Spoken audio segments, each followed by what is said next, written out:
Christ. So what I want to encourage you with as well, and this is already going on longer than I planned, is observe and correct. Remember that tool of Thin Within? It's a great tool. We've got to be willing to observe and correct. We dispassionately look at our behavior. Okay, I just made my way through half a package of Oreos and I wasn't hungry. That's dispassionately looking at what I have done. Now I've got to correct. I need to make a plan. Well, in my case, I know I need to take that package of Oreos, that half package that's left, and I need to put them in the garbage, well, outside garbage, and cover it with horse poop, or I might just go rifling back through the garbage can to get my Oreos. Seriously, true confessions. So I need to do something to plan differently, and I need to, okay, well, my feelings were hurt and by something somebody said, maybe a family member or a friend, and this is what I did to respond to. I came home and I immediately went to the Oreos. What will I do next time this happens? And make a plan. Be proactive. Actually plan for it so that when you are coming home in the evening, you have a plan in place. No matter what your mood is, no matter how you're feeling, no matter who says what to you, you have a plan that involves honoring God with your godly choices. Okay, so I want to again mention that perhaps using my friend Barb's I Deserve a Donut app could be extremely helpful. You can go to the iTunes store and type in I Deserve a Donut and you will find her app will pop up. The link is in yesterday's comments section. I did post it there. My friend barbraveling.com has her website is now online. It wasn't yesterday until, well, day before yesterday. Anyway, so that's something that could help. Another reason why I found that I keep going back to food and going back to food in the evening is that's when I'm most likely to not be busy. And so I'm alone kind of in my emotions. Even if there's people around, I have a time in the evenings where I feel much more acutely the things that are going on in my heart. And I might need to evaluate, are there people that I need to forgive? Perhaps that's the first place to start. Or do I have an attitude of entitlement? That's another thing that can cause me to eat. And I know that's an underlying cause that may not seem obvious, but if you ask the Lord, show me, Lord, I know my heart could be deceived. What is it that's really going on? I know that I can change my habits on the outside, change up what I do in the evenings, but I'd like to get to the heart of it and figure out what it is that's really going on. So that's what I recommend. Okay, Angeli goes on to ask, how do I deal with work eating? Meaning, the food and the free snacks that are in the kitchen or a break room or staff room where people leave all kinds of snacks. Usually the stuff they don't want to have at home because they know they're going to eat it all up, so they bring it to work so that y'all will eat it. So one of the ways that you might deal with this is to have like a Tupperware, just a small salad plate that travels with you. And when you see things in the break room that you know you want, but you're not hungry for them yet, take out your little Tupperware plate, slip some, just samples of whatever it is that you might want later when you're hungry on a plate. Bring with you a baggie from home that has your name on it or some way of covering that plate, and then either refrigerate it if you're allowed to do that there, or take it back to your office or your classroom or whatever. And that way you're not being ripped off, but you're also not shoveling it in before it runs out. There's a sense of I'll never get a chance to have it again if I don't eat it right now. This will keep you from that. You can put it on your plate, wrap it up in a baggie with your name on it, put it someplace safe, and there it'll be when you are hungry. That's certainly one way to handle that. And if you do slip up, again, observe and correct. Okay, this is what happened. This is kind of the reason why, and as I walked by and I wasn't expecting it, and oh, that looked so good, and I dove in before I had a thought into that food that I wasn't hungry for. What will I do tomorrow or later today? When I'm coming towards the break room, I can send up a prayer, or I can, have a plastic plate with me, or whatever. You can plan ahead, observe and correct, but don't bang yourself over the head with a club of condemnation. We can't hate ourselves into positive change, okay? That's a nugget of truth that Julie Falkenstein said once on, several times perhaps, on the Thin Within forums. We can't hate ourselves into positive change. We have to believe that. So condemning yourself doesn't work. Okay, so then Angeli asked one final question. How can I release the last 10 pounds? Would you talk about that?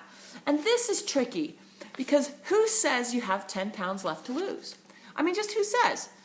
See, the way Thin Within works is if you're really eating 0 to 5, if you're eating between the parameters of hunger and satisfaction, and you just keep eating that way, not only will you lose any of your extra weight, but then you'll maintain it without changing anything. That is one of the most awesome things about this approach, is you don't have to change anything once, maintenance, you don't have to do that. You just keep doing what you've been doing. Eating 0 to 5, you'll land on your ideal size, and you'll stay that way. You don't even have to weigh yourself.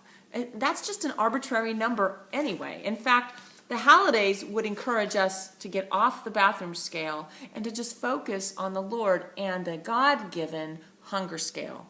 And that's a really good point. If we get off the metal scale and stop standing on it and stand instead on the promises of God. I've heard Judy Halliday say this a number of times. Stand instead on the promises of God and trust that He's made our bodies reliable to physical hunger and physical satisfaction are reliable ways of getting to my ideal body weight and maintaining it, then that is going to take care of itself. I don't need to worry about the number that I land on. And, you know, here's a few things that you might want to do as you're thinking about this last 10 pounds or last 5 pounds. I knew somebody who was concerned about 4 pounds. For all the years I knew her, it was 4 pounds that upset her. 4 pounds. Wow. I can't relate. Now, anyway, but one of the things you might want to do is evaluate if your view of that number that you want to be is based on yesteryear. You know, like if when you were 23, you weighed 105 pounds or were a size 2 or whatever, and now you're 30 and you've had 2 babies. Well, maybe if you're eating a faithful 0 to 5, maybe this is where you're supposed to be. Our bodies change with childbirth and delivery and nursing and all kinds. Sometimes they change in ways that delight us and please us, and other times they change. I kind of joke about how I'm a National Geographic woman with, well, never mind, we won't go there right now. Anyway, and then ask God if a former dieting mentality is affecting you and your satisfaction and contentment with the size that you are. If you're faithfully eating 0 to 5, maybe you're not supposed to be any thinner than this. Maybe this is where you're going to be, and this will be where you can live comfortably and not obsess and get off the scale. That's probably what you want to do. Many of us will probably end up settling. Even after we've lost weight with Thin Within, we might end up settling a little bit higher than we expected. And again, that's one reason why the holidays encourage us to stay off the bathroom scale. Where are you landing? It's going to be 0 to 5 is going to take you to your natural God-given size and maintain it. The second big thing you can do is really evaluate your eating. And again, you need to do this prayerfully. I call this refining my hunger numbers, and I think that's what Judy calls it in the book as well. And just pray, Lord, I know my heart can be deceived. I love food, and I know that that's okay, but I also know I still have issues with wanting to eat more than I need. Could you show me if there are places where I'm not being entirely honest about hunger and satisfaction? And are there choices I need to make if I really want to be as healthy as you are calling me to be? Okay, as you prayerfully consider this, ask yourself if you're eating 0 to 5 as an entitlement. There's a big difference. Or if it's a godly boundary that you're relishing stopping inside of that 5. Is it, oh, surely I get to eat more than just this little amount before I get to a 5, and you push and you push and eat a little bit more and eat a little bit more until you get right to the brink of being too full? Is that, that's kind of an entitlement mentality. We want to steer clear of that.